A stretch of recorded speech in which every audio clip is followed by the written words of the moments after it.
Perkenalkan, saya Nailana Nurfitria Fatunisa dari kelas 12.1. Sebelumnya saya dari kelas 10.4. Di sini saya akan menjelaskan tentang materi sosiologi bab 1, yaitu pengantar sosiologi. Yang pertama ada sejarah dan perkembangan sosiologi. Di dalam sosiologi itu ada salah satu tokoh yang memiliki peranan besar, yaitu Auguste Comte.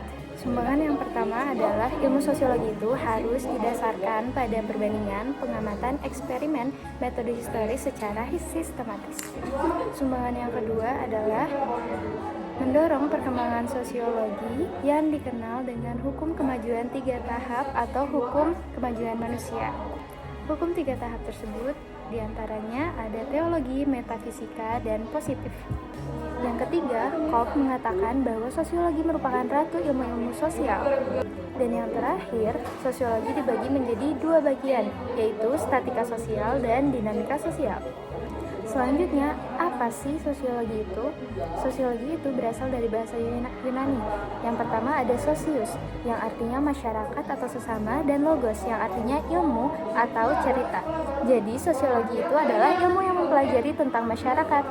Selanjutnya ada objek kajian sosiologi yang dibagi menjadi 2. Yang pertama itu ada objek material sosiologi berupa gejala sosial yang berkaitan dengan hubungan kemasyarakatan.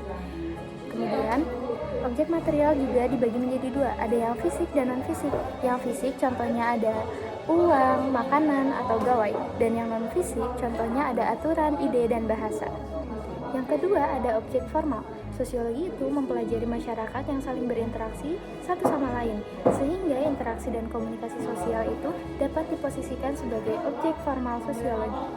Contoh dari objek formal sosiologi adalah kegiatan tawar-menawar ketika ingin membeli barang.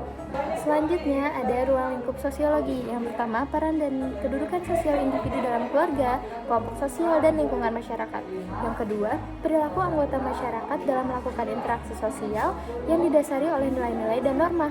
Yang ketiga, masyarakat dan kebudayaan daerahnya sebagai submasyarakat nasional Indonesia. Dan yang keempat, perubahan dan masalah sosial budaya yang ditemui dalam kehidupan sehari-hari.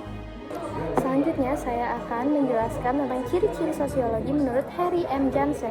Yang pertama, sosiologi itu bersifat empiris, yang berarti bahwa ilmu pengetahuan tersebut didapatkan dari hasil observasi dan hasilnya bersifat spekulatif.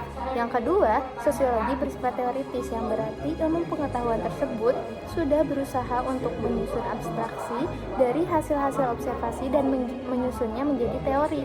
Yang ketiga, sosiologi itu bersifat kumulatif, yang berarti bahwa teori sosiologi dibentuk atas dasar teori-teori yang sudah ada sebelumnya dalam arti memperbaiki, memperluas, serta memperhalus teori yang lama. Dan yang terakhir, sosiologi itu bersifat non-etis, yaitu yang dipersoalkan bukanlah hal baik buruknya fakta tertentu, tetapi tujuannya adalah untuk menjelaskan fakta tersebut secara analitis. Selanjutnya ada hakikat dari sosiologi itu sendiri. Yang pertama, sosiologi itu merupakan suatu ilmu sosial dan bukan ilmu pengetahuan alam. Yang kedua, sosiologi itu merupakan ilmu pengetahuan yang abstrak dan bukan ilmu pengetahuan yang konkret. Yang ketiga, sosiologi merupakan ilmu pengetahuan yang empiris dan rasional. Dan yang keempat, sosiologi merupakan disiplin ilmu kategoris, bukan disiplin yang normatif. Selanjutnya, fungsi sosiologi. Sosiologi itu memiliki beberapa fungsi. Yang pertama, dalam bidang perencanaan sosial, yaitu perencanaan sosial merupakan alat untuk mengetahui perubahan yang terjadi di masyarakat. Sosiologi juga memahami hubungan yang terjalin antara manusia dengan alam. Selanjutnya, fungsi sosiologi dalam penelitian, yaitu untuk mempertimbangkan berbagai gejala sosial yang timbul dalam kehidupan masyarakat, untuk memahami pola tingkah laku manusia di masyarakat, dan untuk bersikap hati-hati dan selalu berpikir rasional. Selanjutnya, fungsi sosiologi sebagai pembangunan sosial. Menurut Haryanata, pembangunan adalah perubahan yang dilakukan secara terencana dan terarah. Adapun tahapan dari pembangunan itu ada 3. Yang pertama ada tahap perencanaan, tahap pelaksanaan, dan tahap evaluasi. Selanjutnya, fungsi sosiologi sebagai pemecahan masalah sosial. Upayanya adalah dapat dilakukan secara represif maupun preventif. Dengan demikian, proses pembangunan dapat dilanjutkan guna memberikan kesejahteraan kepada masyarakat.